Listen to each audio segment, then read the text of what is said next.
first thing I'm going to do is I'm going to install Doas. Doas is a sudo-like program, but it's less loaded and has less vulnerabilities. So to install it, you can just do sudo emerge Doas. I already have my sudo's password, put it into this terminal, so it'll just install right away. And you can see that we have Doas.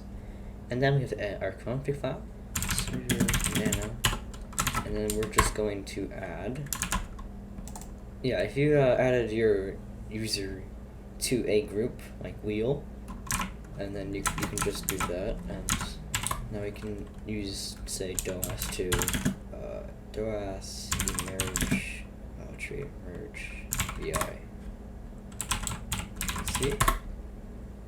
It works just fine. Okay, vi isn't a package. Anyway, let's now install ZSH.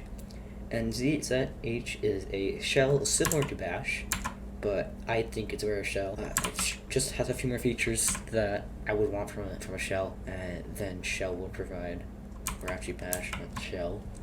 But to install it, merge ZHS. Okay, so now it's still installing. We can type ZHS to start it up.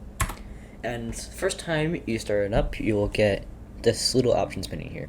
You can either quit and do nothing, exit, and just create a file without any code in it, or actually any configuration. We're going to just go to the main menu. I'm going to go to the main menu. And here we can configure settings for history, configure new completions, all this other stuff. I'm going to just do 0 so I can configure stuff myself. Okay, so as you can see here, we do not actually have any colors. So to fix that, I'm going to go into my Bash RC, and I'm just going to copy my colors from here, and then we can nano into .chsrc, and then we can put our colors here. Okay, now,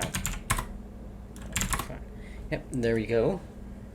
As you can see, we now have our highlighting here, and you can do other changes to your ZSRC file to get it to work right and how you want it to look. So yeah, that's how you install and use Doas in ZHS. Bye bye.